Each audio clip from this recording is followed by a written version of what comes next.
በድጋሚ የተወደዳችሁ የእግዚአብሔር ቤተሰቦች የእናታችን የእመቤታችን የቅድስት ድንግል ማርያም የቃል ኪዳን የአስራት ልጆች በዛሬው ቀን የነገረ ማርያምን በማንሳት ሰፊ ትምህርትን ለመስጠት በዚህ ከኛ መካከል የተገኛችሁ በዋግምራ ሀገረ ስብከት የወለህ ነቃ ሕይወት ጉባኤ ቤት የአራቱም ጉባኤ መምህር የሆኑት መምህር መዝገበ ቃል ገብረ ሕይወት እንዲሁም በሰሜን ሸዋ ሀገረ ስብከት በደብረ ምጥማቅ ጻርቃኔ ማርያም አንድነት ገዳም የአጼ ዘርዓ ያዕቆብ መታሰቢያ ፈለገ ጥበብ የአራቱም ጉባኤያት መምህር ሊቀ ሊቃውንት ነብየ ልዑል አዳሙ በግራ በቀኝ በኩል ያሉ መምህራኖች እንዲሁም በእግዚአብሔር የተወደዳችሁ በክርስቶስ በደሙ የተዋጃችሁ አባቶች፣ እናቶች፣ ወንድሞች፣ እህቶች፣ ሕፃናትም ጭምር በእግዚአብሔር ስም ሰላም እላችኋለሁ።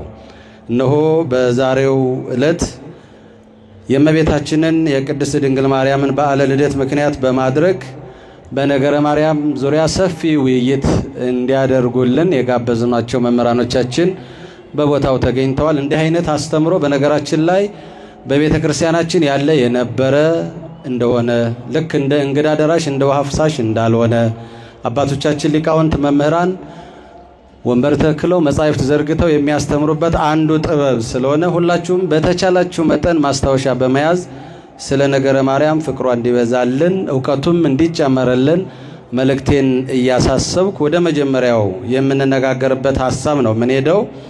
የመጀመሪያውን ሐሳብ ኦ ማርያም መንክር ልደትኪ በማለት ቅዱስ ያሬድ በድጓው እንደተናገረው የእመቤታችን ልደት ከሌላው የሰው ልጆች ልደት ልዩና ድንቅ የሆነበት ምክንያት ምንድን ነው? ከመወለዷ በፊትና ከተወለደችስ በኋላ የተነገሩ ትንቢቶችና የተገለጡ ምልክቶችና ምሳሌዎች እንዴት ይነገራሉ? እንዴትስ ይመሰጠራሉ? የሚለውን የመጀመሪያውን ሐሳብ እንዲያብራሩልን ሊቀ ሊቃውንት ነብየ ልዑል አዳሙ ይሆናሉ። ወደ እሳቸው ወስዳቸዋለሁ።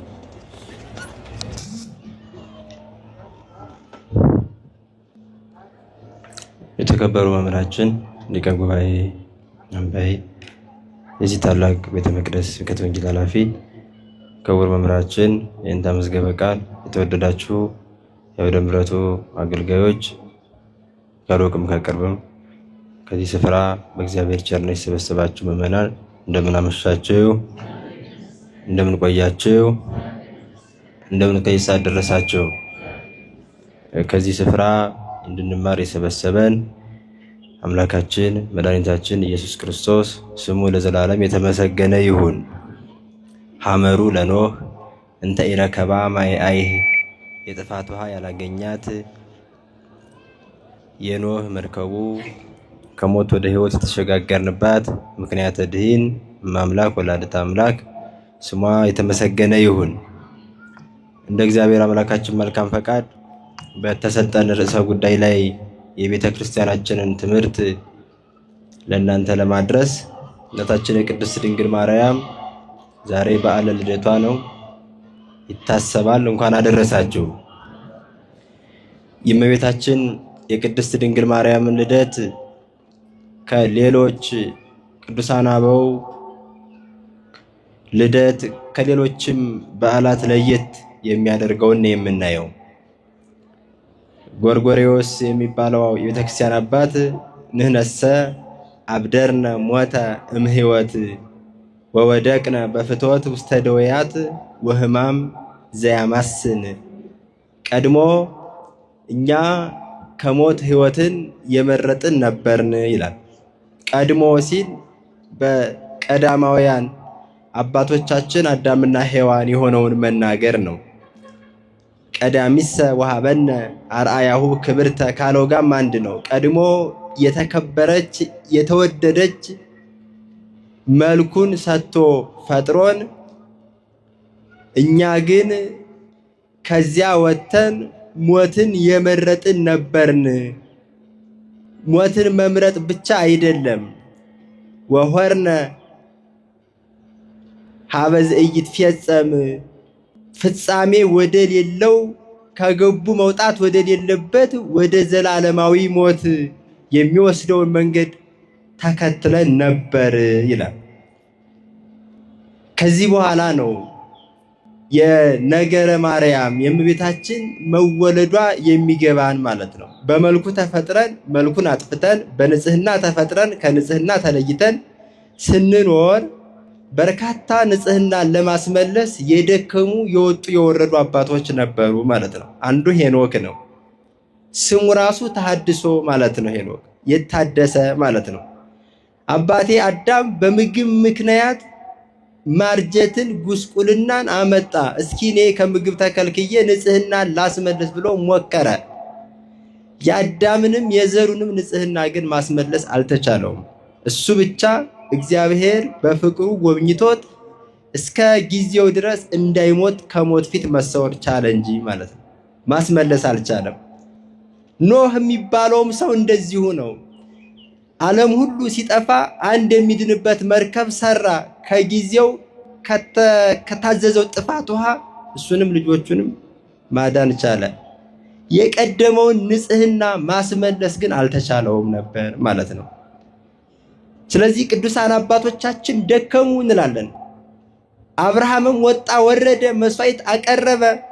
ያንን ግን ማስመለስ አልተቻለውም። እመቤታችን የቅድስት ድንግል ማርያም ልደቷ ከሌሎች ልደት ልዩ የሚያደርገው እጅግ በርካታ የሆኑ አባቶች ደክመው ወጥተው ወርደው ማስመለስ ያልተቻላቸውን በእሷ ስለተመለሰ ነው ማለት ነው። እንደ ማሳያ እመቤታችን ቅድስት ድንግል ማርያም ወርቅ ከጭቃ እንደሚገኝ እየሰማችሁ ነው ምዕመናን። ከጭቃ ምን ይገኛል? ወርቅ እንደሚገኝ። ከቡላድ ከሚባል ከደንጊያ እሳት ይገኛል። ከጥቁር ላም ነጭ ወተት ይገኛል። እናታችን ድንግል ማርያምም እንደዚሁ ንጽሐ ጠባይ ካደፈባቸው እስከ አዳም እስከ ሙሴ ቀነዮሙ ሞት ይላል ቅዱስ ጳውሎስ። ከአዳም እስከ ሙሴ ድረስ፣ ሙሴ የተባለ ክርስቶስ ነው። እስከ ክርስቶስ ልደት ድረስ ሞት ገዛቸው ይላል። ሞት ከገዛቸው አበው ሞት ያልገዛት የማይገዛት ንጽህና ካደፈባቸው አበው ንጽህና ያላደፈባት እናታችን ድንግል ማርያም ስለተወለደች ልደቷ የተለየ ነው ማለት ነው። ኤልሳቤጥ ተወልዳለች። ቅድስት ናት፣ በሕይወቷ ደግ እናት ናት፣ አብነት የምትሆነ ናት። ኤልሳቤጥ ግን እንደ ድንግል ማርያም ድንግል አይደለችም። ድንግል ማርያም ከጥቁር ላም ነጭ ወተት እንደሚገኝ ንጽሐ ጠባይ ካደፈባቸው አባቶች እናቶች አልፋ ንጽሐ ጠባይ ሳያድፍባት የተገኘች ስለሆነች ድንግል ማርያም ትለያለች ማለት ነው። አሁንም በተጨማሪ ማሳያ ከሔዋን ዘር ተገኝታ ግብረ ሔዋን የሌለባት ማለት ነው። ዘሯ እኮ ከሔዋን እኮ ነው የተገኘችው። አዳም በኩር ያልሆነው አካል እኮ አይደለም የድንግል ማርያም አካል። ነገር ግን ግብረ ሔዋን ግብረ አዳም የለባትም ነው። በዚህ ልደቷን ልዩ ያደርገዋል። የአብርሃም ልደት ይስሐቅን ለማስገኘት ነው። ይስሐቅ ተወልዶ ምን አደረገ? ስለ ዓለሙ ሞተ? የይስሐቅ ስጋው ለዓለም ሕይወት ሆነ? አልሆነም። በሱ በኩል አልፎ የተደረገ ቢኖርም ማለት ነው። የሙሴ ልደት እስራኤልን ከግብፅ ለማውጣት ነው። ከግብፅ ወጡ፣ በመንገድ አለቁ። ምድራዊ መናን በሉ። አበዊክም ውስተ መና በሉ በገዳም ወሞቱ። ከሞት የማያድን መናን እየመገበ አወጣቸው። የሙሴም ልደት ደግ ይባላል። የድንግል ማርያም ልደት ግን ከዘላለማዊ ሞት የሚያወጣን ኢየሱስ ክርስቶስን ለማስገኘት ነው። የድንግል ማርያም ልደት ጥንቱ የአብርሃም ልደት ለይስሐቅ ልደት ጥንት እንደሚሆነው አይደለም። የድንግል ማርያም ልደት አብ ወልድ መንፈስ ቅዱስ በሰዎች መካከል እንዲያድሩ ምክንያት የሆነ መሰረት የጣለ ነው ማለት ነው። ኮንኪ ተንከተመ ለእርገት ውስተ ሰማይ ይላታል ቅዱስ ያሬድ። ከምድር ወደ ሰማይ ሰው ሁሉ የሚወጣበት መሰላል የተተከለበት ነው ማለት ነው። ልዩ የሚያደርገው ይሄ ነው። ሙሽራ ከጫጉላው እንደሚወጣ የማይታየው አካላዊ ቃል እርሷን አዳራሽ አድርጎ ከስጋዋ ስጋ ከነፍሷ ነፍስ ነስቶ ከእርሷ ተገልጦ የሚታይበት ማለት ነው። ወለደችው ለማለት ተወለደች ማለት ጥንቱ ስለሆነ ነው ማለት ነው። ይህንንም ነባቤ መለኮት ቅዱስ ጎርጎርዮስ እንዲህ ይላል። እስመ ኩሎሙ ነቢያት ሶበ ይክህሉ አእምሮቶ ለዘኢይትረከብ፣ የማይመረመር የማይገኝ የማይታይ እግዚአብሔርን ማወቅ ማግኘት ነቢያት ሁሉ በየዘመኑ ደክመው ማግኘት ባይቻላቸው አስተርአየ እግዚአብሔር ቃል በልደተ እጓለ እመሕያው ከእርሷ በመወለድ ነቢያት ማየት ማግኘት ያቃታቸው ከእሷ ተወልዶ ተገኘ ይላል። ወበልደቱ ይፈታ ማኅተመ ድንግልና ለወላዲቱ ወቡአ ውስተ ዓለም እምድንግልና ወላዲቱ ነው። ነቢያት ማግኘት የተሳናቸው ብዙ ሰውተው ብዙ ወጥተው ወርደው ሰማይ ለጎሙ፣ ዝናብ አቆሙ፣ ዝናብ አወረዱ፣ የሞት አስነሱ። እሱን ግን ማግኘት አልተቻላቸውም። በዚህ ሁሉ ዘመን ማለት ነው ብዙ ሆነው ለዚያውም ማለት ነው እጅግ በርካታ ሆነው አንዱን እንደ ልቤ ይለዋል ዳዊትን፣ አብርሃምን ደግሞ ወዳጄ ነህ ይለዋል፣ ሙሴን ደግሞ እንዳንተ ያለ ወዳጅ የለኝም ይለዋል። እነዚህ ሁሉ ግን እግዚአብሔርን ማየት አልቻሉም፣ ማግኘት ማስገኘትም አልቻሉም ማለት ነው። የድንግል ማርያም ሕይወት ይሄንን ነቢያት ያላገኙትን አካላዊ ቃልን በስጋ እንድናየው በእኛ እንዳድር ያደረገ ስለሆነ ልደቷ ከዚህ ከሌሎቹ ቅዱሳን አባቶች ልደት የተለየ እጅግ የከበረ ነው ማለት ነው። እመቤታችን ድንግል ማርያም የእውነት ፀሐይ የፍርድ ፀሐይ የወጣባት ሰማይ ናት። ከስጋዋ በተገኘ ብርሃን የዓለሙ ሁሉ ጨለማ ስለተወገደ ማለት ነው። ስለዚህ የድንግል ማርያም ልደት የተስፋ ልደት ይባላል። የአበው ምኞት ጉጉታቸው የተወለደበት ማለት ነው። ማርያም እሰት ሀቱ ውስተ ከርሱ ለአዳም ከመባሕሪ ጸዓዳ ተብሎ ተነግሮ ነበር። እንደ ነጭ ዕንቁ በአዳም ልቡና ውስጥ ታበራ ነበር። የምታበራዋ ፋና በሐና በኢያቄም ቤት ተወለደች ማለት ነው። የእውነተኛ ብርሃን መገኛ ነው ዕለቱ ማለት ነው። የእውነተኛ መሶብ ከሷ የተገኘውን እንጀራ በልተውት ረሃብ የሌለበት ዘላለማዊ ሕይወትን የሚሰጥ መና የተገኘበት መሶብ የተወለደችበት ዕለት ነው ማለት ነው። ስለዚህ የተለየ ነው ማለት ነው ልደቱ። በእነዚህ ምክንያቶች ይለያሉ። ከመወለዷ በፊት ስለ እናታችን ስለ ድንግል ማርያም በርካታ ትንቢቶች፣ ምሳሌዎች ተመስለዋል። አላችሁ ምዕመናን እንደምን አመሻችሁ። ኦሪት ዘሌዋውያን ምዕራፍ 4 ቁጥር 27 ጀምሮ እንዲህ ይላል። ከሀገሩ ሕዝብም አንድ ሰው ኃጢአትን ሳያውቅ ቢሰራ ይላል እግዚአብሔርም አትስራ ያለውን ትእዛዝ ቢተላለፍ ቢበድል ለእርሱም የሰራው ኃጢአት ቢታወቀው ስለሰራው ኃጢአት ማስተስሪያ ነውር የሌለባትን ሴት ፍየል ለቁርባኑ ያመጣል ይላል። የሰማችሁ ነው። እግዚአብሔር አታድርግ ያለውን ተላልፎ ቢበድል ለኃጢአቱ መስተስሪያ እንዲሆን ነውር የሌለባትን እንስት ፍየል ፈልጎ ያመጣል ይላል። ሴት ፍየል ማለት ነው። ምን የሌለባትን? ነውር የሌለባትን ሴት ፍየል አምጥቶ ያመጣል፣ ይሰዋል። በዚያች ምክንያት ኃጢአት ይሰረይ ነበር ማለት ነው። ይሄ በኦሪት ዘሌዋውያን መተርጉማን ስለ እናታችን ስለ ቅድስት ድንግል ማርያም ምክንያተ ድኂን የተነገረ ነው ማለት ነው።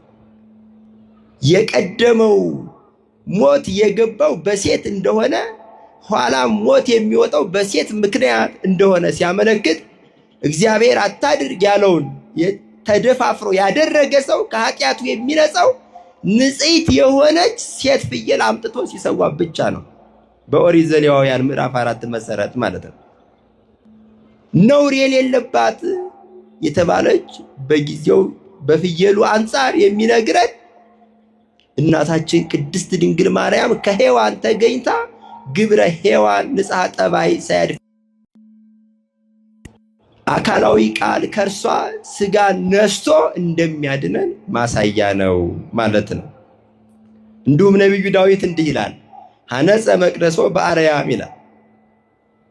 ማደሪያውን በአርያም አምሳል አድርጎ ሰራ ይልና መተርጉሙ ምን ይላል? መኑ ይእቲ አርያም ይላል።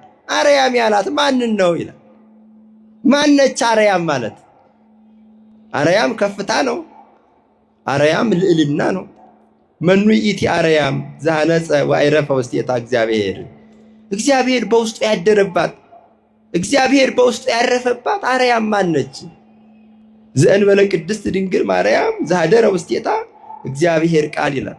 ቅዱስ ሕርያቆስ ነው በድርሳነ ፍልሰታ ላይ እንዲህ የሚለው አካላዊ ቃል ከተሞሸረባት አብ ወልድ መንፈስ ቅዱስ ማደሪያ ካደረጓት ከድንግል ማርያም በቀር ሌላ አርያም ማን አለ? ሐነጸ መቅደሶ በአርያም ሲል የድንግል ማርያምን መወለድ እየነገረን እኮ ነው። የእሷን አርያምነት አርያም የምትባለው በሰማያት በስነ ፍጥረት ትምህርት ወደ ላይ ለምጥቀቷ ፍጻሜ የሌላት መጨረሻዋን እግዚአብሔር ብቻ የሚያውቅላት ድንቅ ፍጥረት ነች። አርያም የምንላት ማለት ነው። ጽርሐ አርያም ትባላለች።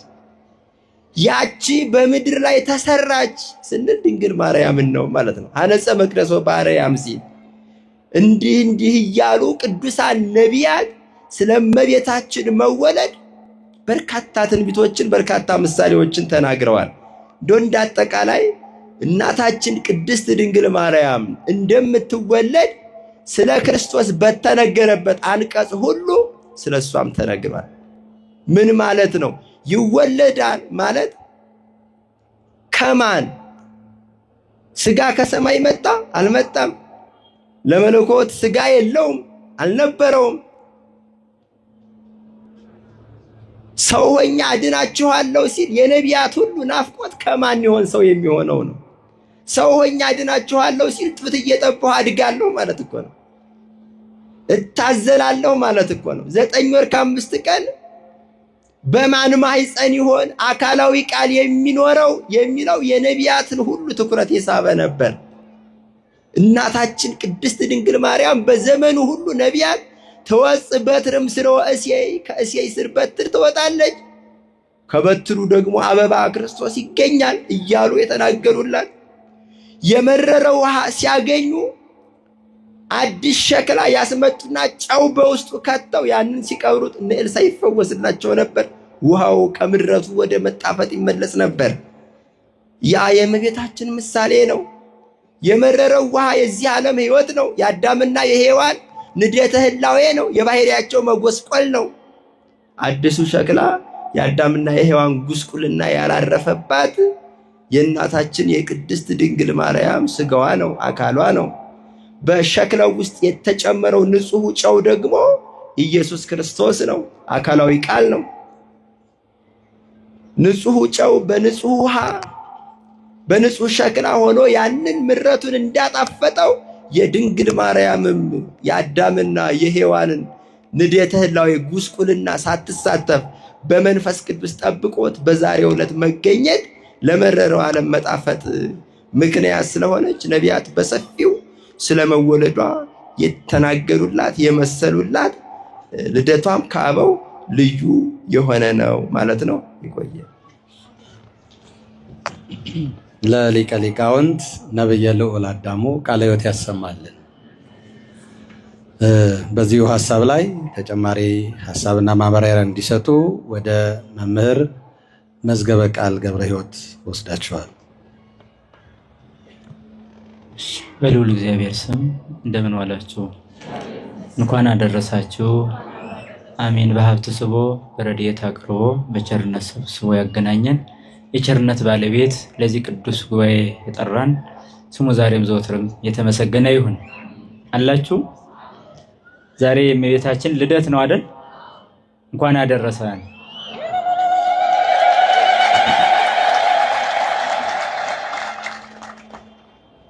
እንግዲህ ለመምህራችን ለኔታ ነብየ ልዑል ቃለ ሕይወት ያሰማልን። ስለ እመቤታችን መናገር የሚችል ግን አንደበት ይኖራል?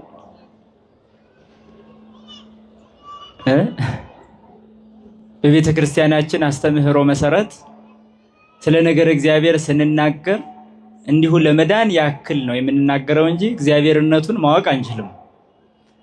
እግዚአብሔርነቱን ማወቅ የማንችለው እግዚአብሔር ደግሞ እናቱ ያደረጋትን እመቤታችንን በጉባኤ ለመግለጽ አለመግለጹ ክፍተት አለመግለጹ ስህተት ስለሆነ የቻልነውን ለመናገር ያክል እንጂ ስለሷ ሞልቼ አውቄ ጨርሼ እናገራለሁ ማለት የሚችል ሰው የለም። ይህንን በተመለከተ ሊቁ ያዕቆብ ዘስሩግም ተናግሯል። ስላንቺ መናገር የሚቻለው ማን ነው? አንደበትም የለንም። ነገር ግን አለመናገር ስለማንችል ደግሞ እንመሰክራለን። በጣም በጣም አድርጎ ነው የተናገረው።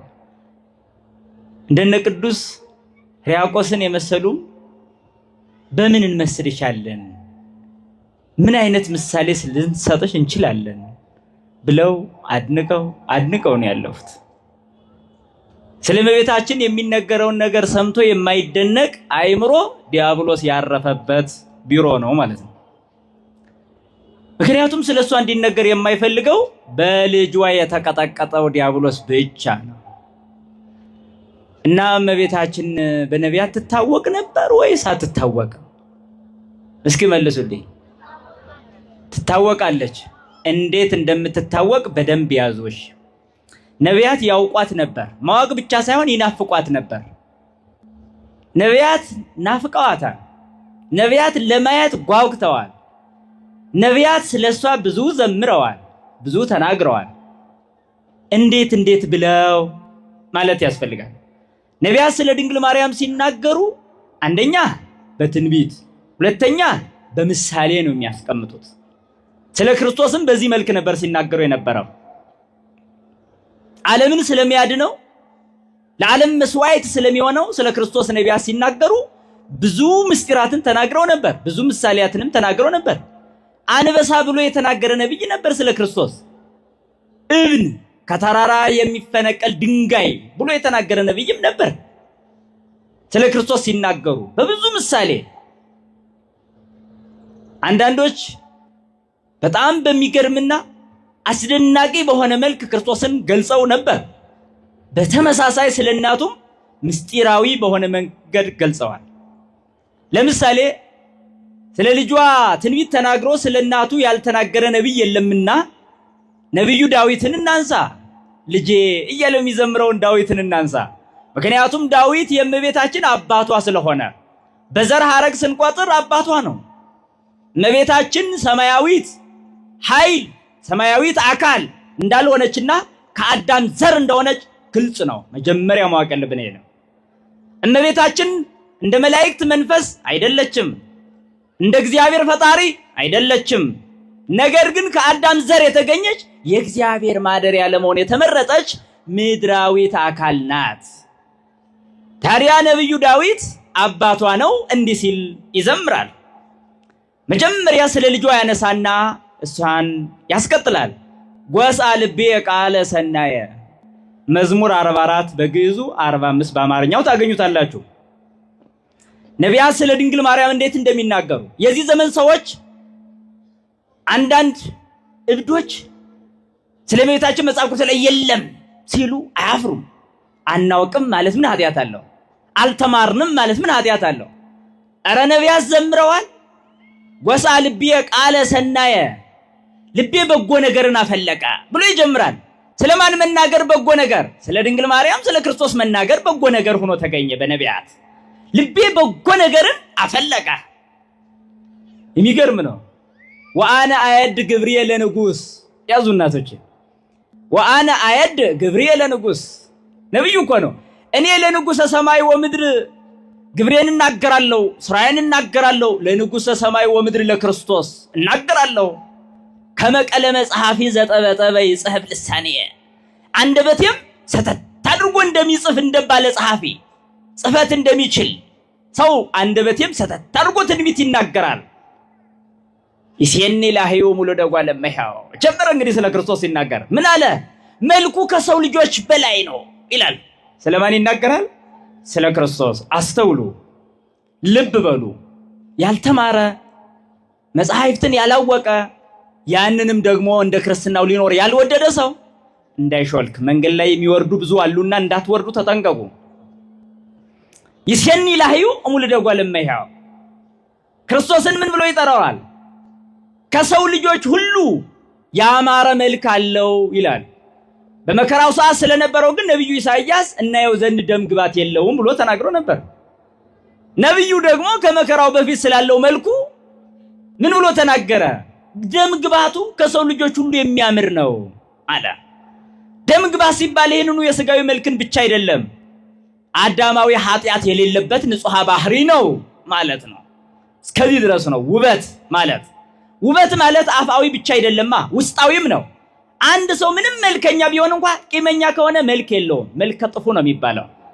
አንድ ሰው ምንም ቢቀላ እንኳን ውስጡ ተንኮለኛ ከሆነ ጥቁር ነው የሚባለው፣ ቀይ አይባልም። ይሄ ስጋ ፈራሽ በስባሽ ነው። ውበት ማለት ውስጥ ጭምር የሚገለጥ ነው። የሰው ውበቱ ውስጣዊነቱ ላይ ነው የሚገለጠው። እና እንዲህ ይላል ከሰው ልጆች ሁሉ ተክወ ሞገስም ከናፍሪከ መጥተህ ወንጌልን ስታስተምር ከአንደበትህ ባለሟልነት ደስ የሚያሰኝ እንደማር የሚጣፍጥ ነገር ፈሰሰ ይላል። ዓለም የሚድንበትን ወንጌል ያስተማረበትን ከንፈር ምን አለው? ሞገስ ፈሰሰ ብሎ ይናገራል ነብዩ። ሞገስ ነው ከአንደበቱ የሚፈሰው፣ ሞገስ ነው ከከንፈሮቹ የሚገኘው አለ። ተክወ ሞገስም ከናፍሪከ። በጣም የሚገርም እንዲህ እያለ ስለ ክርስቶስ ይናገራል። መንበርከ እግዚኦ ለዓለም ዓለም። አያችሁ ለሌላ ሰው ነው የተናገረው እንዳትል ስለ ክርስቶስ መሆኑ እንዲህ ብሎ ይገልጻል። ጌትነትህ ለዘላለም ነው ይላል። መንበርከ እግዚኦ ለዓለም ዓለም፣ ጌትነትህ ለዘላለም ነው አለ። ለዘላለም ጌትነቱ ገንዘብ የሆነለት ማን አለ በምድር ላይ? እነ ዳዊት እነ ሶሎሞን እስከ 40 ዘመን ነግሰዋል። ከዛ በኋላ ተሽረዋል፣ የለም ሙተዋል። ከዛም በኋላ ብዙ ነገስታት በዚህ ዓለም ላይ ይነግሳሉ፣ ያልፋሉ። አንዱ ሲያልፍ አንዱ ሲተርፍ ይኖራል። የሱን ግን ጌትነትህ ዙፋንህ ለዘላለም ነው ይልና ክርስቶስን በጣም የሚገርም መንበርከ እግዚኦ ለዓለም አለ። በትረ ጽድቅ ወበትረ መንግስትከ፣ በትረ ጽድቅ ወበትረ መንግስትከ። ተመልከቱ፣ ስልጣንህም የእውነት ስልጣን ነው፣ የመንግስት ስልጣን ነው፣ የዘላለም ስልጣን ነው ብሎ ይናገራል ስለ ስልጣኑ። እንዲህ እያለ ከሄደ በኋላ ነው በጣም የሚገርመው ስለ እመቤታችን ደግሞ ዝቅ ብሎ ወትቀውም ንግሥት በየማነከ አለ። አመፃን የጠላ እውነትን የወደደ መንግስቱ ለዘላለም የሆነ በትረ ጽድቅ በትረ መንግስት ያለው የእርሱ እናቱ ደግሞ ንግሥት ተባለች። እሱ ንጉሥ ተብሏልና ስለዚህ የንጉሱ እናት ንግሥት ተባለች በነቢዩ ዳዊት። ንግሥቲቱ በቀኝህ ትቀመጣለች ይላል። ተመልከት፣ አሁን አስተውል። መጽሐፍ ቅዱስ እንዲሁ መንፈሳዊ በሆነ አረዳድ ካልተረዳኸው ጎጅ ሊሆን ስለሚችል እጠይቅሃለሁ። አስተውል። ንጉሥ ማን ነው? ክርስቶስ። ንግሥት በቀኝ ትቀመጣለች ማናት? እመቤታችን። አይደለችም የሚል የመጽሐፍ ቅዱስ አማኝ ይምጣ እኔ ቤት። አይደለችም ካለ ማናት ይንገረኝ። እሺ ልጇ ንጉሥ ነው፣ የንጉሱ እናት እሷ ንግሥት ናት በቀኙ ያለችው። እሺ ሌላ አለች ይበል ይንገረኝ። ስለ ዳዊት ሚስት ሊነግረኝ ነው? ስለማን? ዝቅ ብለን እንየዋ። እሺ ንግሥቲቱ በወርቀ ዘቦ በግምጃ በሚያምር ልብስ ተጎናጽፋ በቀኝ ትቀመጣለች። ይህ ወርቀ ዘቦ ንጽህና ነው። በንጽሐ ስጋ በንጽሐ ነፍስ በንጽሐ ልቡና አጊጣ በቀኝ ትቀመጣለች። ንግሥቲቱ ገና ነብይ ነው፣ ከ700 ዓመት በፊት ነው የሚናገረው። አስተውሉ። ስምዒ ወለትየ ወርኢ ወአጽምዒ እዝነኪ ርእሲ ህዝበኪ ወቤተ አቡኪ አለ። ምን አለ? እችን ንግሥት ምን አላት? ልጄ ብሎ ጠራት። ሚስቱ እንዳትለየ ዝቅ አለ። ወትቀውም ንግሥት በየማንከ በአልባሰ ወርቅ ውጽፍት ወሁብርት፣ በልዩ ወርቀ ዘቦ ግምጃ ተጎናጽፋ በቀኝ ትቀመጣለች ካለ በኋላ እችን ንግሥት ደግሞ ወደ ራሱ አቀረበና ምን አለ? ስምዒ ወለትየ፣ ልጄ ስሚ አድምጪኝ አለ። ልጄ ብሎ ጠራት። ማንን? እመቤታችንን። ልብ ብሉ ወገኖቼ፣ አስተውሉ።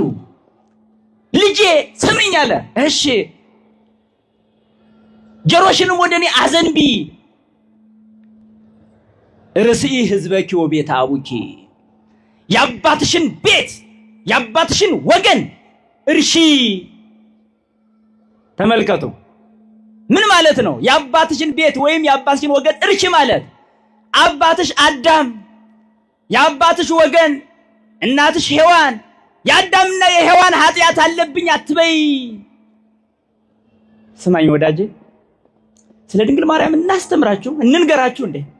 ምን ብለን እንንገራችሁ? እሺ ነብዩ የዋለ ልጄ ስሚኝ አለ። ስሚኝ፣ የአባትሽን ቤት እርሺ።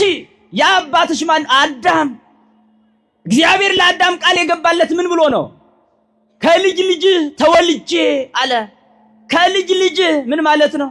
የአዳም ልጅ ሔዋን ያለ እናት የወለዳት ሔዋን የሔዋን ልጅ እመቤታችን ከልጅ ልጅ ተወልጅ ያለ እቺ ልጅ የምትወለደው ከነ ዳዊት ዘር ነው።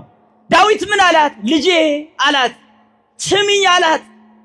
የአባትሽን ቤት እርሺ ማለት የቀደሙ ከአዳም ጀምሮ የነበሩ በሙሉ ወገኖችሽ የኖሩበትን ኑሮ ኖራለሁ አትበይ። እየመከራት መስሏችኋል? ትንቢት 3 ነገሮችን ያካትታል።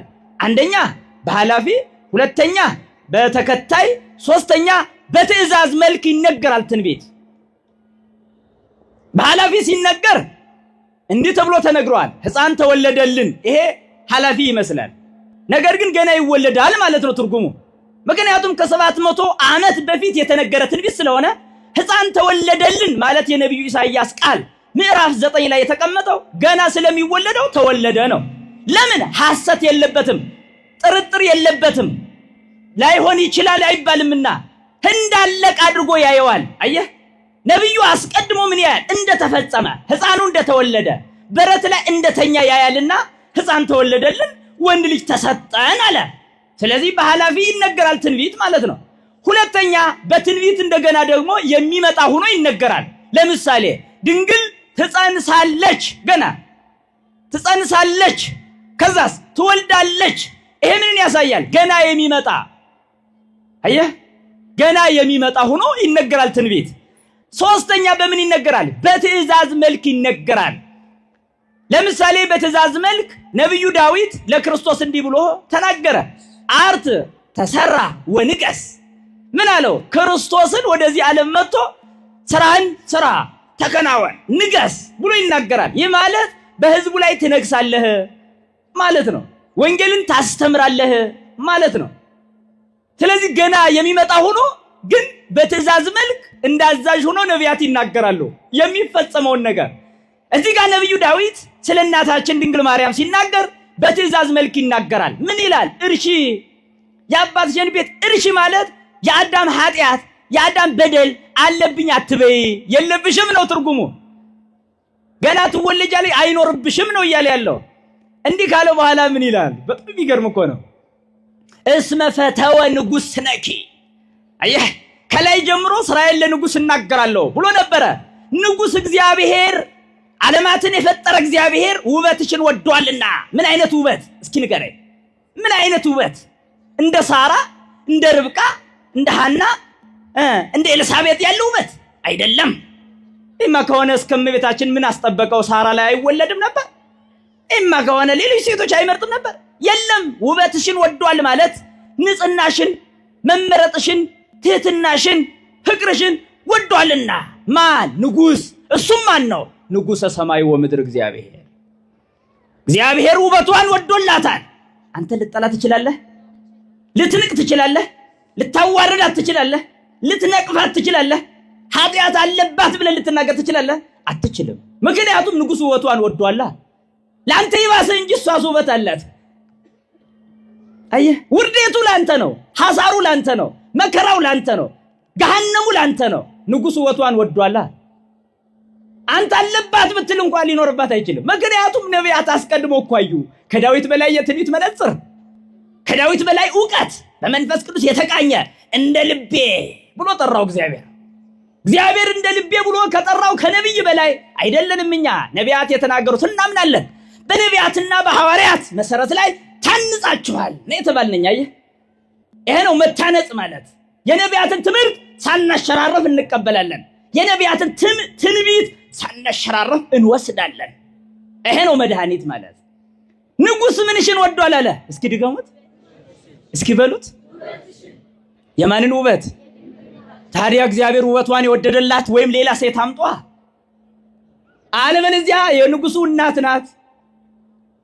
ምክንያት ልትፈጡ አትችሉም። የንጉስ እናት ናት ውበቷን የወደደላት፣ እግዚአብሔር ያደረባት። ከሷ ውጭ ሌላ ሴት ልታመጡ ትችላላችሁ? አለችም ካላችሁ ትዋረዳላችሁ ራሳችሁ። ያችም እናት ብዬ ጠይቃችኋለሁ። ስለዚህ ይሄ ትንቢት መፈጸም አለበት። አለበለዚያም ነብዩ ዋሽቷልን? ነብዩ ዋሽቷል ካላችሁ ደግሞ መንፈስ ቅዱስ በነብዩ አድሮ እየዋሸ ነው እያላችሁኝ ነው። ሎቱ ስብሐት። በእግዚአብሔር ዘንድ ውሸት የለበትም። ነቢያት ተናግረዋል፣ እነሆ ተፈጽሟል።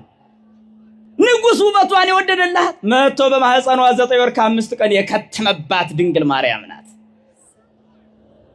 አየህ ሌላ ምን ትፈልጋለህ? ይሄ ብለው ብቻ ያቆም ይመስላችኋል? እስመ ፈተወ ንጉሥ ነኪ እስመ ውእቱ እግዚእኪ ያለ አየህ ያ ውበትሽን የወደደው ደግሞ እሱ ፈጣሪሽ ነው አለ። ለምን? የድንግል ማርያም ፈጣሪዋ ልጇ ነዋ። ውበቷን የወደደላት በማህፀኗ ያደረው ፈጣሪዋ ነዋ። ድንግል ማርያም ፍጡር ናት። ይህንን የካደ ማን አለ? ማን ፈጠራት? ልጇ። ለዚህ እኮ ነው ኦ መንክር መልዕልተ ኩሉ ህሊናት ብእሲት ምድራዊት ወለደቶ ለእግዚአብሔር ቃል ዘኮነ ሰባ ድንግል ወለደቶ ለገባሪሃ ወለሊሁ ፈጠረ ወላዲቶ ወተዋሃደ ስጋ እምኔሃ ዘውእቱ ፈጣሪ ናቴዋ። ይኸው ከነቢያት ጋር የተስማማውን ሊቅ እመየዋ ቅዱስ ኤፍሬም ስለ እመቤታችን አስፍቶ አምልቶ የተናገረ ሊቅ ነው። እንዲህ አለ፣ ይህ ከህሊና በላይ ነው አለ። አስተውል፣ ከህሊና በላይ በሆነ እምነት ውስጥ ነው ያለ ነው። ወራዳ አትሁን፣ ወሮ በላዎችና ሆዳሞች አይክበፉ። አስተውል፣ በነቢያት ላይ በሐዋርያት ላይ በሊቃውንት ላይ የተገለጠው ምስጢር እኛ ውስጥ አለ። አስተውል፣ ሊቁ ምን አለ? ከህሊና በላይ ነው አለ ስለ ድንግል ማርያም ሲያስብ። ይህ ድንቅ ነው አለ። ምንድነው ድንቅነቱ አትለኝም? እንዲህ አለ፣ ምድራዊ ሴት ሰው የሆነ እግዚአብሔርን ወለደችው፣ እሱም እናቱን ፈጠረ፣ እሷም ፈጣሪዋን ወለደችው አለ። ድንግል ፈጣሪዋን ወለደችው፣ እርሱም እናቱን ፈጠረ፣ የፈጠረውንም ስጋ ከእርሷ ተዋህደ ነሳ፣ ከእርሷ ነሳ አለ። ይኸው እስመ ውእቱ እግዚእኪ እሱ ፈጣሪሽ ነው አለ። ፈጣሪሽ ቢሆን ነው አንቺን መረጠ። ምን ሊያደርግ? እናቱ ሊያደርግሽ አለ። አሁን ያዘልኝ በጣም አስተውሉ። ነቢያት እንዲህ አሉ። ይሄን ብሎ ብቻ የተው እንዳይመስላችሁ፣ በጣም የሚገርም ነው። ህየንተ አበወኪ ተወልዱ ለኪ ደቂቅ ሲል ይናገራል። ስለዚህች ንግሥት እኮ ነው ምን አለ? ስለ አባቶችሽ ፈንታ ልጆች ተወለዱልሽ አለ። አባቶቿ ነቢያት እነ አብርሃም፣ እነ ይስሐቅ፣ እነ ያዕቆብ፣ እነ ዳዊት፣ እነ ሰሎሞን፣ በእነዚህ ፈንታ ግን አለ ልጆች ተወለዱልሽ። እነማን? ሐዋርያት፣ ሊቃውንት ተወለዱላት፣ ምዕመናን ተወለዱላት። ከዚህ ትውልድ ነህ። በነቢያት ፈንታ ልጆች የው ምዕመናን ተወለዱልሽ። ምን የሚያደርጉ? ነቢያት ትንቢት ሲናገሩልሽ እንደነበረ አሁን የሚያመሰግኑ ደግሞ ተወለዱልሽ። በአባቶችሽ ፈንታ ልጆች ተወለዱልሽ። ይሄን ብሎ ብቻ ያቆም ይመስላችኋል ነብዩ? ወይ ዘክሩ ስመኝ ወትሰይምዮሙ መላእክተ ለኩሉ ምድር። ስልጣን ሁሉ ሰጥቷት ቁጭ አለ እንጂ ይድነቅ ንግስት ናት አላለም? ያለ ስልጣን ንግስና አለ እንዴ? አንተ ሞኝ። ንግስት ናት ካለ በኋላ ስልጣን ላይ ሰጣት ኑሮ ምን አለ? እነዚህን ልጆችሽን አለ በምድር ላይ ትሾሚያቸዋለሽ አለ። ትሾሚያቸዋለሽ። ለምን? ሿሚ ነዋ ልጇ። አያችሁ፣ እሱ የባህሪ ንጉስ፣ እሷ የጸጋ ንግስት ሆነች እኮ። በጸጋ ንግስና ላይ ደግሞ ይኸው ትሾሚያቸዋለሽ አለ። ለዚህ ነው ብዙዎቹ ምናኔያቸው የተሳካላቸው ስሟን ጠርተው። ምዕመናኑ ሃይማኖታቸውን አጽንተው እስከ ሞት ድረስ የቀጠሉት በስሟ ነው። ትሾማቸዋለች፣ በመንግስተ ሰማይ ትሾማቸዋለች። አስብ፣ ትሾሚያቸዋለሽ አለ። ታዲያ መጽሐፍ ቅዱስን ምን እናርገው? ይሄን እንቅደደው? ስለ ድንግል ማርያም ስለተናገረ ኧረ ይናገር፣ ኧረ ያስፋው፣ አሁንም ያመስጥረው፣ ይናገረው እንጂ እንዲህ አለ። ወይ ዘክሩ ስመኪ በኩሉ ትውልደ ትውልድ አለ። እናቴ አይ ነቢያት ያላወቋቸው አብድንት መጥተው እንዲህ አለ። ወይ ዘክሩ ስመኪ በኩሉ ትውልደ ትውልድ፣ ለልጅ ልጅ ለዘላለም ስምሽን ያሳስባሉ አለ። እናቴ በል እስኪ ለዚህ ስሟን እንድናሳስብ የተጠራን እኛ ነንና እግዚአብሔር ይመስገን። እሺ ስምሽን ያሳስባሉ አለ። እውነት ነው። እኛ ለሚመጣው ትውልድ እናሳስባለን፣ ለሚመጣው ትውልድ ያሳስባል። ከዚህ እድል እንዳይወጡ ነው ሊቃውንት እመቤቴ ሲሉ የኖሩት። አንተ ሞኝ አትሁን እንጂ እንዴ! መጽሐፍ ቅዱስ ሲሉ እውነት መስሏችሁ ነው? በየምናችሁ በየቲክቶኩ ምን ስትመለከቱ መጽሐፍ ቅዱስ የታውቀው መጽሐፍ ቅዱስ እኮ የነቢያት የሐዋርያት ትምህርት ነው ወዳጄ። ድንግልን የጠላ ነብይ አለ? ድንግልን የተሳደበ ነብይ አለ? የናቀ ያቃለለ ነብይ አለ? ታዲያ ከነቢያት ያልተገኘ መጽሐፍ ቅዱስ ከየት መጣ? እንዲህ አለ ነብዩ ዳዊት መዝሙር 44 በግዕዙ 45 በአማርኛው አንቡት። ልጁ ሰሎሞን ተተካ በነብይነት በጥበብ ተሞላ፣ እግዚአብሔርንም ጥበብ ስጠኝ አለ፣ ምስጢርም ገለጠለት፣ ጥበብም ሰጠው። ነብዩ ሰሎሞን ደግሞ ከዚህ ላቅ ባለ ምስጢራዊ አነጋገር ሲገልጻት እንመለከታለን። በትንቢት እንዴት አድርጎ ገለጻት? እሱ ደግሞ መኃልየ መኃልይ ምዕራፍ 4 ላይ ቁጭ አድርጎታል። ምን አለ? ኩለንታኪ ሰናይት እንተሃቤ ጀመረ። ኩለንታኪ ሰናይት እንተሃቤ፣ ወዳጄ ሁለመናሽ ውብ ነው። አባቱ ምን ብሎ ነበር? ውበትሽን ንጉሥ ወዷል አለ። እንዲህ አስማምተህ መና። ታዲያ ልጁ ሰሎሞን ምን አለ? ሁለንተናሽ ውብ ነው አለ። እንዲህ ብሎ ብቻ የተው እንዳይመስላችሁ። አልብኪ ነውር ወኢምንትኒ ላዕሌኪ፣ በላይሽ ላይ ምንም ነውር የለብሽም አለ። ነውር ስለሌለባት ስለዚች ሴት የሚነግረኝ ሰው አለ? እዚህ ማርያም ሚል የት አለ ሚል አንድ ሞኝ አይፈጠር። ሞኞች ስለ ክርስቶስ ሲነገር ክርስቶስ እያሉ ነው የተናገሩት። ነቢያት እኮ ስም ጠርተው አይደለም ሲናገሩ የኖሩት። አንተ ሞኝ አትሁን እንጂ ነቢያት እኮ ምስጢር ነው ሲናገሩ የኖሩት። በኋላ በሐዋርያት ይገለጣል፣ በተግባር ይገለጣል። በተግባር ነው የተገለጠው የነቢያት ትንቢት። አስተውል። ምን አለ? አልብኪ ነውር ወኢምንትኒ በላዕሌኪ፣ በላይሽ ምንም ነውር የለብሽም። ንኢ እትየ መርዓት ንኢም ሊባኖስ። ምን አለ? እትየ ሙሽራዬ ከሊባኖስ ነይ አለ። ዛሬ ተወለደች የምንላት ከሊባኖስ ተራራ ተወለደች። አየህ፣ ከሊባኖስ ነይ አላት። አስቀድሞ የምትወለድበትን ተራራ ሳይቀር እምርሰ ሳኔር ወኤርሞን እንዘ ትሰቀይ ጠለ እምግበበ አናብስት ወአናምርት እህትየ መርዓት አራይራይክኒ እህትየ መርዓት አላት። አናብስት ከሚያድሩበት ከዛው ከተራራው ከሸለቆ ነይ አላት። በዛ ተራራ አናብስትና አናብርት በሚገኙበት ተራራ ስለተወለደች አሳዘንሽኝ አላወላለዷን አይቶ።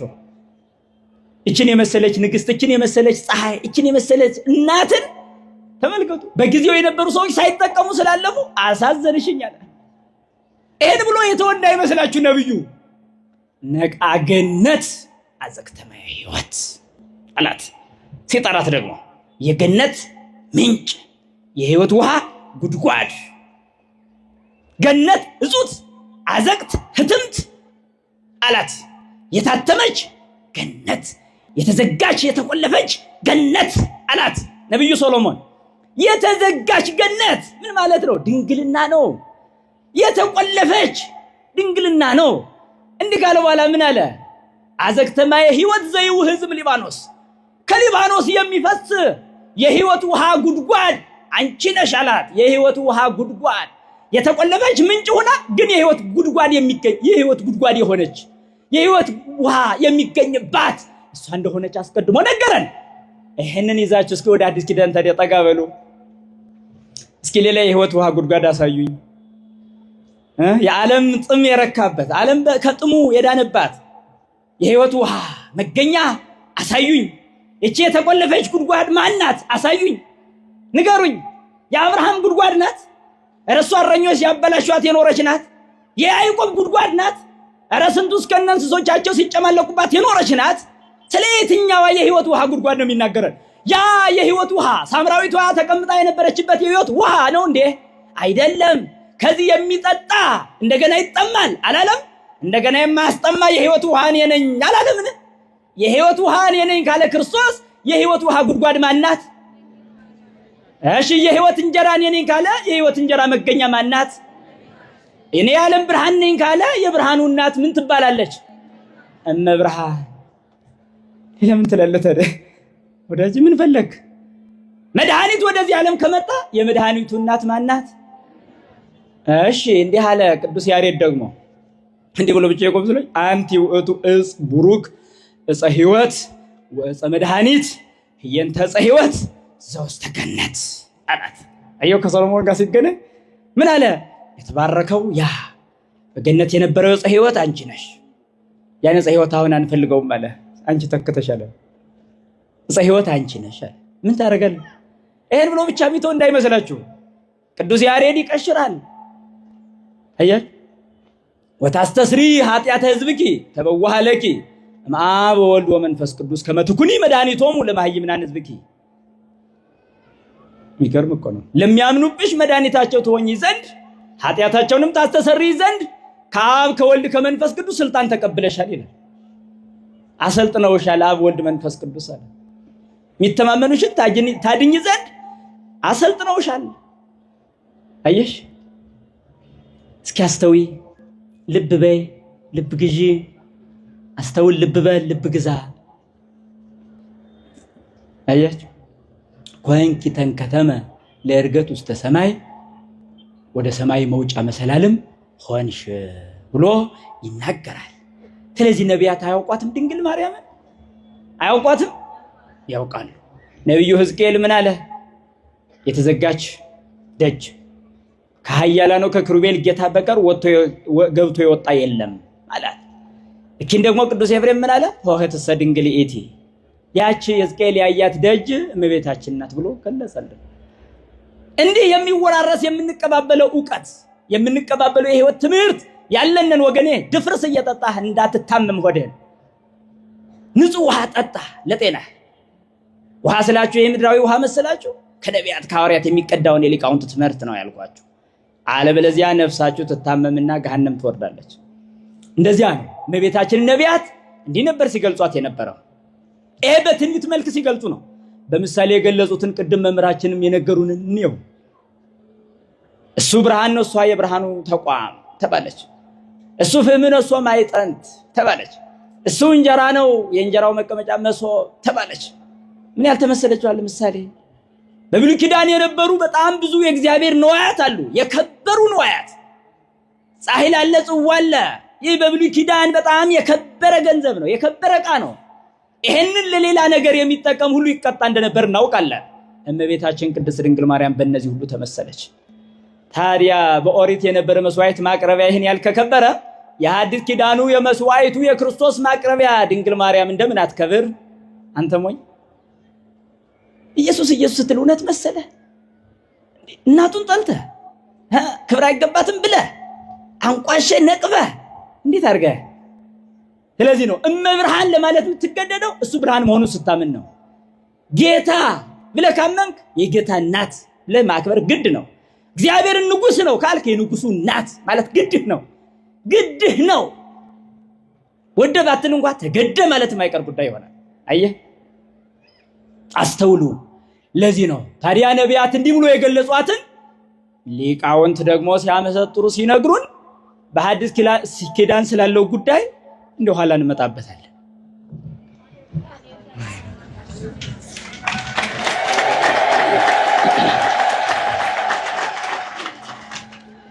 ለመምህር መዝገበ ቃል ገብረ ሕይወት ቃለ ሕይወት ያሰማልን። እግዚአብሔር አባታችን በእድሜ በጸጋ ይጠብቅልን። እንግዲህ የነገረ ልደቷን ጉዳይ እንዲህ ካየን ወደሚቀጥለው ሐሳብ ነው የምንሄደው። የሚቀጥለው ሐሳብ እመቤታችን ቅድስት ድንግል ማርያም በእግዚአብሔር ፊት ያላት ጸጋና ሞገስ፣ በመላእክትና በሰው ዘንድ ያላት ክብርና ልዕልና በቤተ ክርስቲያናችን አስተምሮ እንዴት ይነገራል? አሁንም የመጀመሪያውን ሐሳብ የሚሰጡን መዝገበ ቃል ገብረ ሕይወት ይሆናሉ። ወደ እሳቸው ወስዳቸዋል። ብዙ ስለተናገርኩ እንደው አጠር አድርጌ ሐሳቡን ልየው። በእግዚአብሔር ዘንድ ያላት ጸጋና ሞገስ አንደኛ በነቢያት መጀመሪያ ራሱ የመምረጡን ጉዳይ እናውቃለን። ቅድመ ዓለም በእግዚአብሔር ሕሊና ታስባ ትኖር ነበር የሚለው ቃሉ በእግዚአብሔር ዘንድ ምን ያህል የታሰበችና የተመረጠች እንደሆነች ማሳያ ነው። ይህን እናውቃለን። በእግዚአብሔር ሕሊና መታሰብ ማለት ሁሉም ፍጥረት አልታሰበም አይታወቅም ማለት አይደለም። ለተለየ ዓላማ ታስባ ትኖር ነበር ማለት ነው። ለተለየ ዓላማ ማለት ሁሉ አይታወቅም አይደለም። ፍጥረትን የማያውቅ ፈጣሪ የለም። ይህን ማወቅ አለብን። እመቤታችን ግን ለዚህ ዓላማ ራሱ ከወደደና ያደርገው ዘንድ ከፈቀደ ማንም የሚመልሰው አይደለም። የወደደውን ያደርጋል። በከመ ፈቀደ ይገብር ወበከመ ሀለየ ይፈጽም። ስለዚህ እንደወደደ ያደርጋል፣ እንዳሰበ ይፈጽማል። ለዚህ ደግሞ አንዱ ዓለምን የሚያድንባት ሐሳቡ እመቤታችን በሱ ሐሳብ ውስጥ መኖሯን የሚያመለክት ነው። እመቤታችን በሕሊናው ነበረች ማለት። ከዚያ በኋላም ደግሞ ስለራሱ ሰው መሆን ትንቢት ሲያናገር ስለሷም ትንቢት እንዳናገረ በነቢያት እናውቃለን። ከዛ በኋላ በእግዚአብሔር ዘንድ ጸጋ አላት ስንል በመጽሐፍ ቅዱስ እንግዲህ በሉቃስ ወንጌል ምዕራፍ 1 ላይ መልአኩ ቅዱስ ገብርኤል መጥቶ ሲያበስራት ነው በእግዚአብሔር ዘንድ ምን ያህል ጸጋና ሞገስ እንዳላት የምናገኘው። ምን ይላል? የሉቃስ ወንጌል ምዕራፍ 1 ቁጥር 28 ጀምረን ስንመለከት በስድስተኛው ወር መልአኩ ቅዱስ ገብርኤል ወደ አንዲት ድንግል ተላከ ይልና ያቺ የድንግሊቱ ስም ማርያም ነበር ይላል። ታሪክ ይዘረዝራል። መልአኩ መጣና ምን እንዳላት እንሰማለን። ተፈስሒ ፍሲት ኦ ምልዕተ ጸጋ። ተመልከቱ፣ ይህ ጸጋ ከእግዚአብሔር የተሰጣት ጸጋ ነው። እንዲህ አይነት ድምፅ እነ ሳራ እነ ርብቃ እነ ኤልሳቤጥ አልሰሙትም። ምልዕተ ጸጋ የሚል በዛ ዘመን ተመልከቱ፣ በዛ ዘመን ማለት ምክንያቱም የሰው ልጆች ሁሉ ከእግዚአብሔር ርቀው በነበሩበት ሰውና እግዚአብሔር ተጣልተው በኖሩበት ዘመን ጸጋን የተሞላሽ ደስ ይበልሽ የሚል ድምፅ መስማት እንግዲህ ከእግዚአብሔር የተሰጣት ጸጋ የሚያመለክት ነበር። ወንጌላዊ ቅዱስ ሉቃስም ይሄን የጻፈልን እንዳለ መልአኩ ያለውን ነው። መልአኩ ምን አላት? ጸጋን የተሞላሽ ደስ ይበልሽ ወቡርክት አንቲ እምአንስት፣ ከሴቶች ተለይተሽ፣ ልብ በሉ አሁን ጸጋዋን ነው የምነግራችሁ። ከሴቶች ተለይተሽ አንቺ የተባረክሽ ነሽ። ይህን ሊቃውንት ሲተረጉሙ ምን አሉ? የተባረክሽ የሚለውን መርገመ ሥጋ መርገመ ነፍስ የሌለብሽ ነሽ አሉ።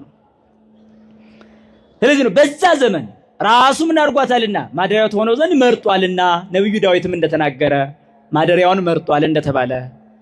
ስለዚህ ጸጋን የተሞላሽ ከሴቶች የተለየሽ የተባረክሽ ነሽ አለ። ከዛ በኋላ አምላክን የምትወልድበትን ምስራች ነገራት። ይሄን ሲነግራት እሷ ወዲያው አልተቀበለችም። እዛውም እንደምናገኘው ይህ እንደምን ይሆናል? አያች በእንተ ዘየ አርገ ህሊና እጓለ እመሕያው ነው የሚሉት ሊቃውንት አባቶቻችን። እንደምን ይሆናል ማለት በዚህ ዓለም ያሉ ሰዎች የሚያስቡት ሐሳብ በልቧ ስለሌለ ነው ይላል። በልቧ ስለሌለ ነው። ስለዚህ ምን አለች? ወንድ ሳላውቅ ይህ እንደምን ይሆናል ብላለች። ማይቴ ረከብከ ዘከመዝ ብስራተ ዘእንበለ ምት ዘእንበለ ዘር እምድር ትወተ ወዘእንበለ ምት እምድንግል ጽንሰተ። ይህ ማለት ነው ያለ ዘር ምድር ታበቅል ዘንድ ያለ ወንድ ሴት ትጸንስ ዘንድ እንደምን ይሆናል ብላ ጠይቀው ነበር። እሱ ግን ምንድን ነበር ያለው? መንፈስ ቅዱስ ይመጽእ ላዕሌኪ፣ መንፈስ ቅዱስ በላይሽ ይመጣል። ወኃይለ ልዑል ይጼልለኪ፣ የልዑል ኃይልም ይጋርድሻል። የልዑል ኃይል ይጋርድሻል። ዘኒ ይትወለድ እምኔኪ ቅዱስ ውእቱ፣ ካንቺ የሚወለደውም ምን አለ? ከሦስቱ ቅዱስ አንዱ ቅዱስ ነው። ቅዱስ ቅዱስ ተብሎ ከሚጠሩ ከሦስቱ አካላት አንዱ ተመልከቱ፣ ከአብ ከወልድ ከመንፈስ ቅዱስ አንዱ የተባለው ሦስት አካላት አሉ። ከሦስቱ አንዱ ነው የሚወለደው አላት። መወለድ ግብሩ የሆነው ማን ነው? መወለድ ግብሩ የማን ነው? የወልድ ነው አይደለ? ስለዚህ አንዱ አላት። ስለዚህ የአንዱ የእግዚአብሔር ወልድ ማደሪያ እንደምትሆን እናቱ እንደምትሆን መልአኩ አበሰራት።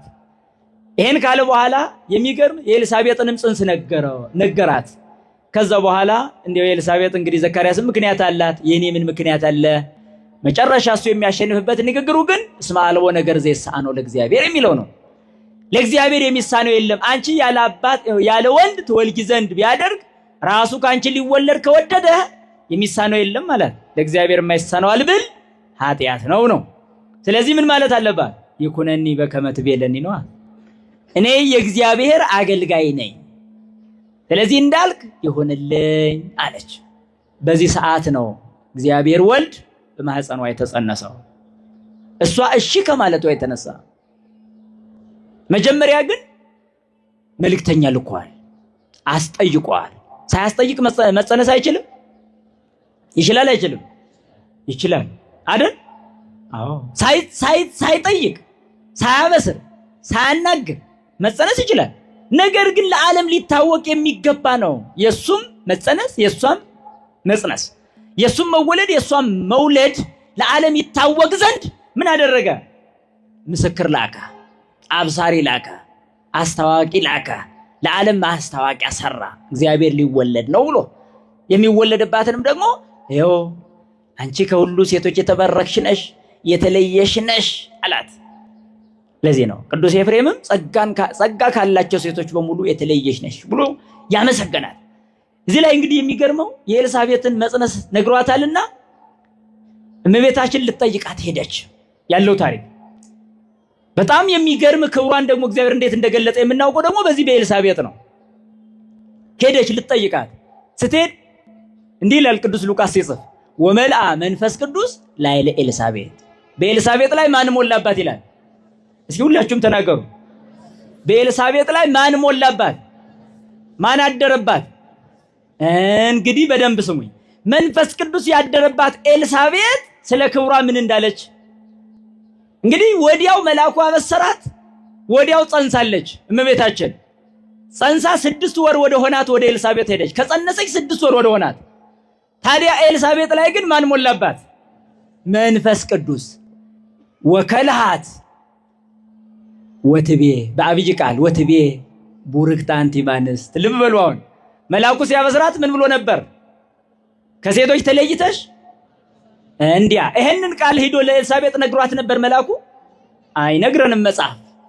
አስተውሉ ምን ያህል ምስጢር ያለው የእምነት ጉዞ እንደሆነ። መልአኩ ምን አላት? እመቤታችንን የተባረክሽ ነሽ። አሁን ሄዶ ለኤልሳቤጥ እንዲህ ብያታለሁ፣ አንቺም ስትመጣ ወደ አንቺ ስትመጣ እንዲህ በያት አላለ? መንፈስ ቅዱስ ሞላባት። መልአኩን የላከው መንፈስ ቅዱስ ያናገረው የነገረው አሁን ደግሞ በኤልሳቤጥ ላይ አድሮ እንዲህ ብላ ተናገረች ይላል። ምን አለች? ቡርክት አንቲ እምአንስት። የእህቷ ልጅ እኮ ናት ማርያም። መጣሽ ደህና ነሽ በደህና ነው አላለችም። ለምን? አሁን ተለየ ነገሩ። ቀድሞ የምታወቃት ማርያም አይደለችማ። ይህ ማለት ነው ቀድሞ የምታወቃት ሳትጸንስ ነው። አሁን ግን ሌላ አካል በውስጧ እንዳለ መንፈስ ቅዱስ ሞልቶባት ነገራት። ምክንያቱም እንደ ማንኛውም ሴት አድርጋ እንዳትመለከት። ዝምድና አላ፣ እህትነት አላ። ስለዚህ በእህትነት እንደለመደቻት እንዳጣራ ጥንቃቄ የሚያደርግ መንፈስ ቅዱስ ተላከ። አስቀድሞ መንፈስ ቅዱስ በኤልሳቤጥ ላይ አደረ። መንፈስ ቅዱስ አስቀድሞ በኤልሳቤጥ ላይ ካደረ በኋላ ኤልሳቤጥ ምን ብላ ተናገረቻት? እንደ ሁልጊዜው ንግግር አይደለም። ምን አለቻት? አንቺ ከሴቶች ተለይተሽ የተባረክሽ ነሽ፣ ወደ እኔ ትመጪ ዘንድ እኔ ምንድነኝ? የጌታዬ እናቱ አለቻት። አዩ ይሄንን እንድትናገር ያደረጋት ማን ነው? መንፈስ ቅዱስ ያደረበት እመቤታችን ምን ብሎ ይጠራታል? የጌታዬ እናት። አስተውሉ። መንፈስ ቅዱስ ሲያድርብህ ስለሷ ትመሰክራለህ። ካላደረብህ ግን እንዲሁ ትንጠለጠላለህ ማለት ነው። ሐዋርያው ቅዱስ ጳውሎስ መንፈስ አልቦ ዘይክል ብሂለ እግዚእነ ኢየሱስ ክርስቶስ ዘእንበለ ዘመንፈስ ቅዱስ ላዕሌሁ አለ አይደል? ምን ማለት ነው? መንፈስ ቅዱስ ካደረበት በስተቀር ኢየሱስ ክርስቶስን ጌታ ነው ብሎ የሚጠራ የለም ይላል። ኢየሱስ ክርስቶስን ጌታ ብሎ ለመጥራት ምን ያስፈልጋል? መንፈስ ቅዱስ። እመቤታችንን የጌታዬ እናት ብሎ ለመጥራት ማን ያስፈልጋል? መንፈስ ቅዱስ። አየህ፣ እሱን ጌታ ነው ካልክ የጌታዬ እናት ማለት ግድህ ነው። ጌታ ማለት ፈጣሪ ነው፣ የፈጣሪ እናት ማለት ግድህ ነው። እርሱም እግዚአብሔር ነው፣ የእግዚአብሔር እናት ማለት ግድህ ነው። እርሱም ቃል መለኮት ነው፣ የመለኮት እናት።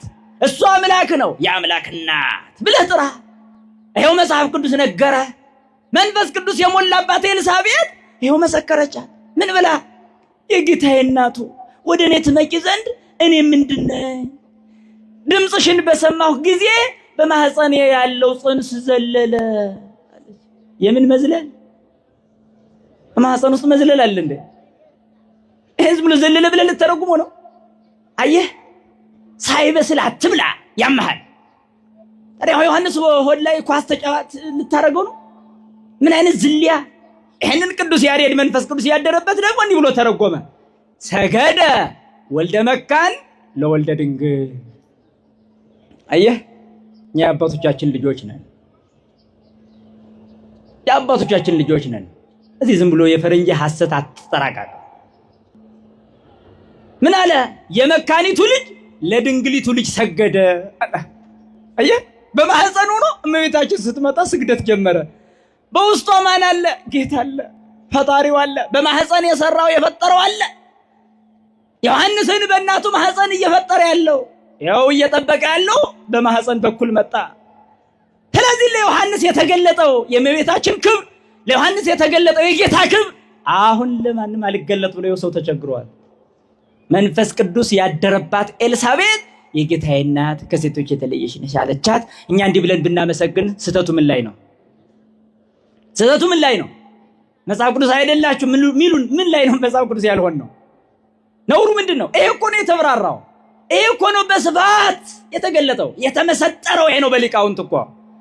ስለዚህ ጌታችን ስሙ በተነገረበት የእናቱ ስም ይጠራል ብል ስህተቱ ምንድን ነው? ይኸው የጌታዬ እናት አለቻት እኮ። ለምን?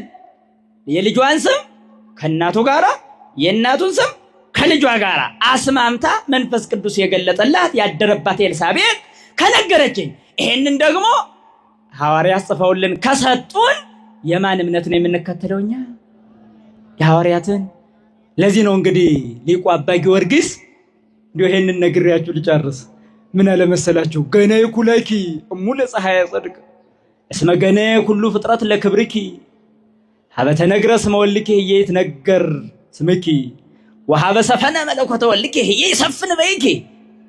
እናቴዋ የተገለጠለት ይኸው ምን አለ?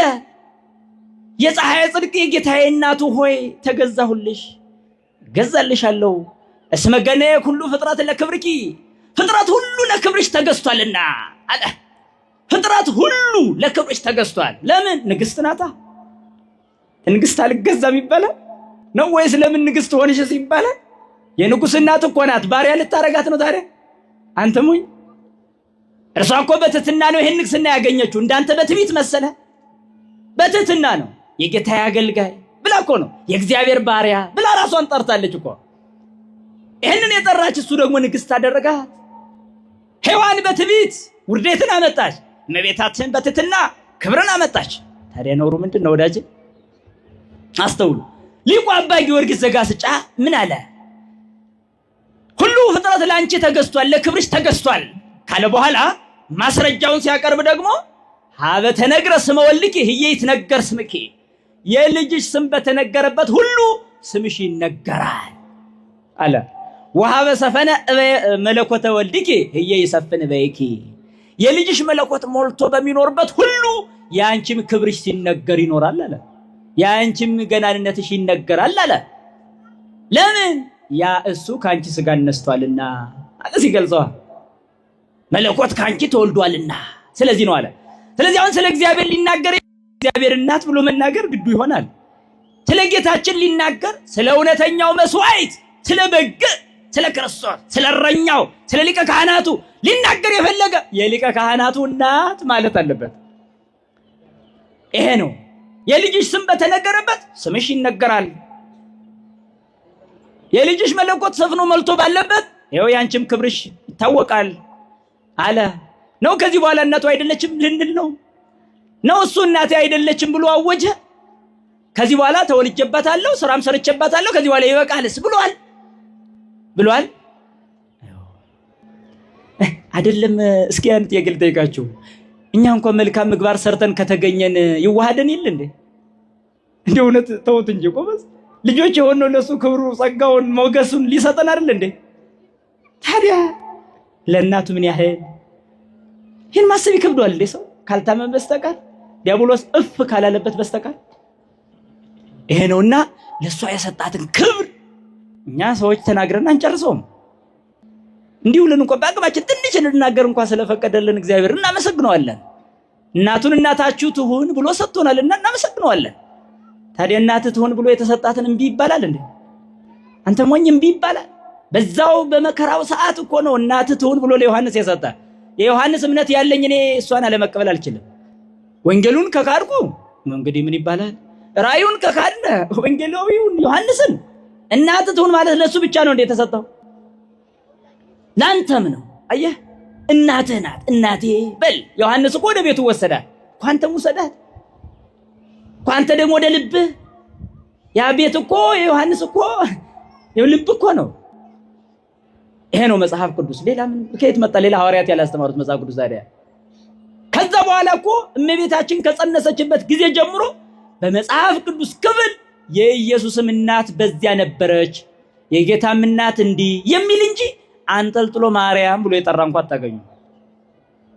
ይገርማችሁ የለም። ለዛ ነው መንፈስ ቅዱስ ያደረባት ኤልሳቤጥ በምድር መሰከረች። መልአኩ ቅዱስ ገብርኤል በላይኞቹ ክፍል ሆኖ መሰከረ። መላእክት የቅዱስ ገብርኤልን አርአያነት ይዘው ያመሰግኗታል። መላእክት ያመሰግኗታል ማለትን እንደ ነውር የሚቆጥር ካለ እዚያው ያው ማደሪያውን ይፈልግ። ኪሩቤል ሰባሕያን ወሱራፌል መዘምራን ምሉአነ ጸዳል ወብርሃን ይቀድሱኪ ወይብሉኪ በአሐቲ ልሳን እንዘ ይብሉ ቅድስት ቅድስት ቅድስት ማርያም ቤዛዊተ ኩሉ ዓለም ይላል በጊዮርጊስ ዘጋስጫ። ይሰውላ በመልአኩ አብሳሪነት የተጀመረ ምስጋና በኪሩቤል በሱራፌል ዘንድ ቀጠለ ተቀጣጠለ። ኪሩቤል ሰባሕያን አመስጋኞቹ ኪሩቤል፣ ሱራፌል መዘምራኑ፣ ጸዳልና ብርሃን የሞላባቸው እነዚህ ሁሉ በአንድ አንደበት ይላል እንዲህ እያሉ ያመሰግኑሻል። ምን እያሉ? ቅድስት ነሽ፣ ልዩ ነሽ፣ ንጽሕት ነሽ፣ ማርያም ሆይ የዓለም መድኃኒት ነሽ ብለው ያመሰግኗታል ይላል። ይህን ቃልል ወዴት እንጣለው? አይፈልግም እንበለው? እንዲህ ብሎ አመሰግኑ። ምክንያተ ድኅነትና ነው። ስለዚህ ነው ክብሯን ሊቃውንት ሲናገሩ አስፍተው አምልተው ተናግረዋልና ይሄንን እንዳንዘነጋ እንጠንቀቅ ማለት ነው። ይቆየ